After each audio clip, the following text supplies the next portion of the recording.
আমি জানি তোমরা টাইম মেশিনে 1900 সালে এসেছো, কিন্তু এখান থেকে তো আর ফিরতে পারবে না।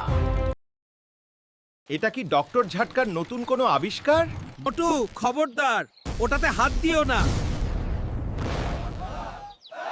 ওরে মা, তোমাকে বলেছিলাম ডক্টর ঝাটকার টাইম মেশিনে হাত না দিতে। বর্দা ভুল হয়েছে। ওরে মা, ডাইনি, ওরে মা। এই ডাইনি, টাকা ছাড়া টিকিট কেটে পরপারে পাঠাবে।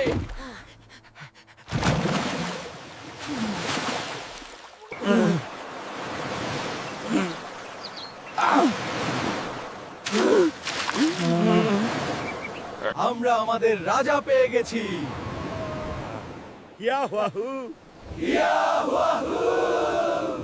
তুমি 7 দিনের জন্য রাজা হবে, তারপর তোমাদের দুজনকে জবাই করে খাবো।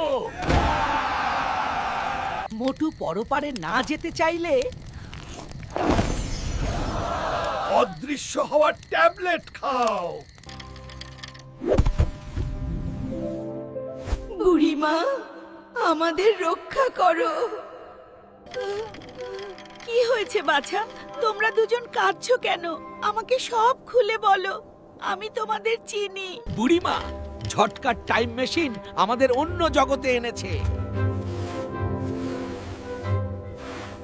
তোমরা দুজন হুদহুদ রাক্ষসের কাছে যাও, গিয়ে যেভাবে হোক লাড্ডু দুটো রাক্ষসকে খাওয়াবে। আমি জানি তোমরা টাইম মেশিনে 1900 সালে এসেছো, কিন্তু এখান থেকে তো আর ফিরতে পারবে না। রাক্ষস ভায়া, তোমার জন্য স্বর্ণের লাড্ডু বানিয়ে আনছি, এটা তুমি খাও। লাড্ডু, ও আমার ল্যাংড়া মালিক। ওই লাড্ডু খেও না, বিষ মিশানো। কি? এখানে সমুচা কাজ করবে না রে ভাইয়া, দৌড় লাগ আর উপরওয়ালাকে ডাক। বাঁচাও, উপরওয়ালাকে ডাকো। এইভাবে রাক্ষসকে মারা যাবে না, কৌশল খাটাতে হবে। ছোট্ট বন্ধুরা, তোমরা দেখতে থাকো। মোটু, মনে হচ্ছে টিয়া পাখিটিকে মুক্ত করে দিলে রাক্ষস ভস্য হয়ে যাবে।